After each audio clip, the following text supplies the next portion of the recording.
हर हर महादेव। कैसे पड़ा त्रिपुरारी नाम भगवान शिव का। प्राचीन समय में तारकासुर का एक बड़ा ही महाभयंकर दैत्य हुआ था, जिसका वध शिव पुत्र कार्तिकेय के द्वारा हुआ था।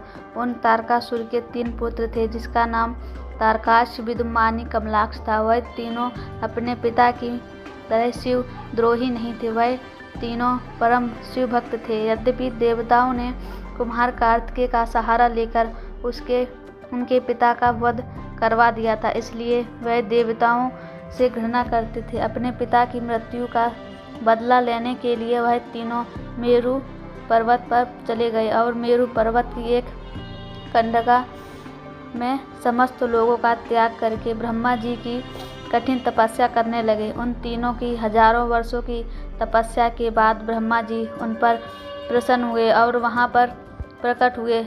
ब्रह्मा ने प्रसन्न होकर उन तीनों को वरदान मांगने के लिए कहा। ब्रह्मा जी की बात सुनकर वह 3 असुर बोले, परमपिता ब्रह्मा जी, अगर आप हम पर प्रसन्न हो तो हमें यह वर दें कि हम सभी के लिए अवध्य हो जाएं। हमारे जरा और रोग जैसे शत्रु सदा के लिए नष्ट हो जाएं। सभी देवता हमसे पराजित हो जाएं। उनकी बात सुनकर ब्रह्मा जी ने उनसे कहा है, महान असुरों, इस सृष्टि में जिसने जन्म लिया उसे मरना तो पड़ता है। किसी को अमरता का वरदान देना मेरे समर्थ की बात नहीं है, इसलिए तुम कुछ ऐसा उपाय करके वरदान मांगो जिससे मृत्यु का तुम्हारे निकट आना असंभव हो जाए। ब्रह्मा जी की बात सुनकर तीनों भाई विचार में पड़ गए और बहुत सोच विचार कर ब्रह्मा जी से कहा, परमपिता, हम तीनों के पास ऐसा कोई स्थान नहीं है जहाँ रहकर हम देवताओं से सुरक्षित रह सकें। आप हमारे लिए ऐसे 3 नगरों का निर्माण करवाइए जहाँ पर पहुँचना देवताओं के लिए असंभव हो जाए। वह तीनों नगर अदृश्य होकर अंतरिक्ष में घूमते रहें। उन नगरों में सभी प्रकार की शुभ सुविधाएं हों। उनके बाद तारकाक्ष के सुवर्णन नगर का विद्युन्माली ने चांदी का और कमलाक्ष ने वृक्ष के समान लोहे के नगर का ब्रह्मा जी से वरदान मांगा। वह तीनों शिव जी के परम भक्त थे, इसलिए उन्होंने सोचा कि शिव जी हमारा वध कभी नहीं करेंगे। यह सोचकर उन्होंने अपनी मृत्यु का विकल्प इस प्रकार पसंद किया। उन तारक पुत्रों ने ब्रह्मा जी से कहा, जब चंद्रमा पूज्य नक्षत्र में स्थित हो और जब उस रावत में काल मेघों को भी की वर्षा हो रही हो, तब तीनों नगर परमस्त्र एक दिशा में मिलें, अन्यथा न मिलें। ऐसा दुर्लभ संयोग हजारों वर्षों में एक बार होता है। तब भगवान शिव एक दुर्लभ रथ पर चढ़कर एक ही बाण से इन तीनों नगरों का नाश करें तो ही हमारा वध हो। ब्रह्मा जी ने उन समय उस दैत्यों से कहा, ऐसा ही होगा। उसके बाद उन्होंने मय दानव जो असुरों के शिल्पी हैं, उनका आह्वान किया और उन्हें तारकासुर के पुत्रों के लिए 3 प्रकार के भवन निर्माण करने का आदेश दिया। वह तीनों भवन वरदान के अनुसार सुवर्ण, चांदी और लोहे के बने हुए थे। उन नगरों में कैलाश शिखर के समान बड़े बड़े भवन थे। उन नगरों में सभी वृक्ष कल्पवृक्ष के समान कामना को पूर्ण करने वाले थे। उन नगरों में उन तीनों भाइयों ने बहुत लंबे समय तक सुखपूर्वक निवास किया। उन असुरों ने बहुत लंबे समय तक वहां पर शिव की भक्ति करते हुए निवास किया। वह जानते थे कि शिव उनके भक्तों का कभी अहित नहीं करते, इसलिए वह निर्भय हो गए थे। उन्होंने देवताओं को अपने प्रभाव से तंग कर दिया था। उसने नगरों में वेद और पुराणों की ध्वनि गूंजती रहती थी। इस कारण से उनके नगर में कोई नगर और भी शक्तिशाली बन रहे थे। एक तरफ वह शिव भक्ति के कारण बलवान बन रहे थे तो दूसरी तरफ उन्होंने पृथ्वी पर यज्ञों, हवनों और वेदध्वनि पर प्रतिबंध रख दिया। अग्निहोत्री ब्राह्मणों की हत्या कर दी, जिससे देवताओं को बल प्राप्त न हो। पुराणों बहुत से असुर बल बतलाए गए जो बड़े शिव भक्त थे। रावण भी एक महान शिव भक्त था, परंतु जब भगवान का भक्त ही अधर्म का कारण बन जाए तो भगवान को स्वयं अपने भक्तों का उद्धार करना पड़ता है। ऐसा ही तारक पुत्रों के साथ हुआ। सभी देवगण ब्रह्मा और विष्णु को साथ में लेकर शिवजी की शरण में चले गए और शिवजी ने से तारकासुर के पुत्रों के विनाश के लिए प्रार्थना की। उस समय शिवजी ने देवताओं से कहा, जब तक वह 3 महान दैत्य मेरे भक्त हैं, मैं उनका अहित नहीं करूंगा। फिर भी वह तीनों मेरी भक्ति से बलवान होकर सृष्टि में अधर्म का फैलाव कर रहे हैं। इसलिए तुम सब मिलकर ऐसा कुछ उपाय करो कि वह तीनों मेरी भक्ति से विमुख हो जाएं। भगवान शिव की कथा। शिवजी की आज्ञा के अनुसार देवताओं का यह कार्य करने के लिए भगवान विष्णु ने एक सुंदर दिव्य स्वरूप धारण किया। वह भूमि वेश में तीनों नगरों में एक गए और वहां वेदों से विरुद्ध उपदेश किया। उन नगरों में असुरों को अपने वाणी से शिव भक्ति से दूर कर दिया।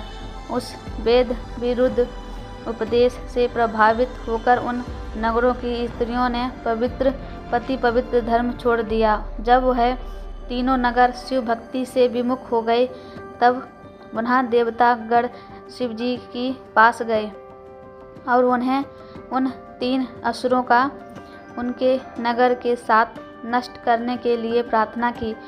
उस समय शिवजी ने देवताओं से कहा, यद्यपि वह 3 असुर मेरी भक्ति से विमुख हुए हैं, परंतु एक समय था वह मेरे परम भक्त थे, इसलिए मैं उनका विनाश क्यों करूं?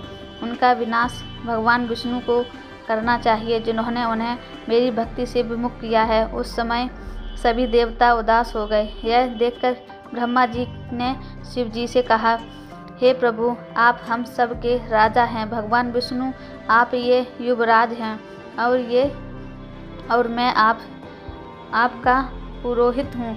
यह सब देवता आपकी प्रजा हैं जो आपकी शरण में आई है। मेरे वरदान के अनुसार उन 3 असुर आपके अलावा सभी के लिए अवध्य हैं, इसलिए हम सब की रक्षा करें और उन असुरों का वध करें। ब्रह्मा जी की बात सुनकर शिव जी ने मुस्कुराते हुए कहा, आप मुझे राजा कह रहे हैं, परंतु मेरे पास तो कोई ऐसा रथ नहीं जो राजा के पास होता है, और ना ही मेरे पास कोई राजा के योग्य शस्त्र है जो उनका विनाश कैसे करूं। उस समय ब्रह्मा जी की आज्ञा से शिव जी के लिए एक दिव्य रथ निर्माण करवाया गया। वह रथ सोने का बना हुआ था। उसके दाहिने चक्र में सूर्य और बाएं चक्र में चंद्रमा विद्यमान थे। अंतरिक्ष उन रथ का ऊपर का भाग था और मंदराचल का उस रथ का बैठने का स्थान था। ब्रह्मा जी उस रथ के सारथी बने। हिमालय से धनुष बनाया गया और वासुकी को प्रत्यंचा बनाया गया। भगवान विष्णु उस धनुष के बाण और अग्नि उस बाण की नोक बने। वेद उस रथ के अक्ष बन गए। संसार में जो भी कुछ तत्व तय हो वह सभी उस रथ में मौजूद थे। शिनकेतु पंचाल देश का एक राजा था। राजा बहुत बड़ा शिव भक्त था। शिव आराधना और शिकार उसके 2 चीज़ें प्यारी थीं। वह शिकार खेलने रोज जंगल में जाता था। उस समय ब्रह्मा जी ने भगवान शिव से रथ पर सवार होने के लिए प्रार्थना की। शिव के सवार होते ही वह रथ शिव के भार से नीचे झुक गया। वेद रूपी अस्त्र शिव जी का भार सहन न कर पाए और जमीन पर बैठ गए। सबको लगा कोई भूकंप आ गया। उस समय नंदी जी वहां पर उपस्थित हुए और उस रथ के नीचे जाकर शिव जी के भार को स्वयं सहन करने लगे। वह भी बड़ी मुश्किल से शिव जी की कृपा से शिव जी का भार सहन कर सके। उस समय भगवान शिव की आज्ञा से सभी देवतागण पशु भाव में स्थित हो गए। भगवान शिव उनके अधिपति हुए, इसलिए उन्हें पशुपति भी कहा जाता है। उसके बाद ब्रह्मा जी ने उस रथ को हाँकना शुरू किया, परंतु वह रथ आगे नहीं बढ़ा। तब शिव की आज्ञा से सभी देवताओं ने विघ्न को दूर करने वाले गणनायक गणपति से प्रार्थना की और वह रथ आगे बढ़ने लगा। उसके बाद जब भगवान शिव ने अपना रौद्र स्वरूप धारण किया, तब उस समय संयोगवश तीनों नगर एक ही रेखा में बने हुए थे। शिव ने वह हिमालय स्वरूप धनुष पर विष्णु स्वरूप बाण का संधान किया। बाण के संधान करते ही शिव जी के क्रोध से प्रभावित होकर वह तीनों नगर जलने लगे। शिव जी की उस महान धनुष के द्वारा एक ही बाण में तारकासुर के तीनों पुत्रों का संहार हो गया। शिव जी की कृपा से उन तीनों असुरों को मोक्ष की प्राप्ति हुई। देवताओं का कार्य भी सिद्ध हुआ। उन 3 नगर में जो लोग शिव की भक्ति से विमुख नहीं हुए थे, उनकी शिव जी ने रक्षा की। इस तरह भगवान शिव ने तारकासुर के तीनों पुत्रों का अंत किया और त्रिपुरारी कहलाए।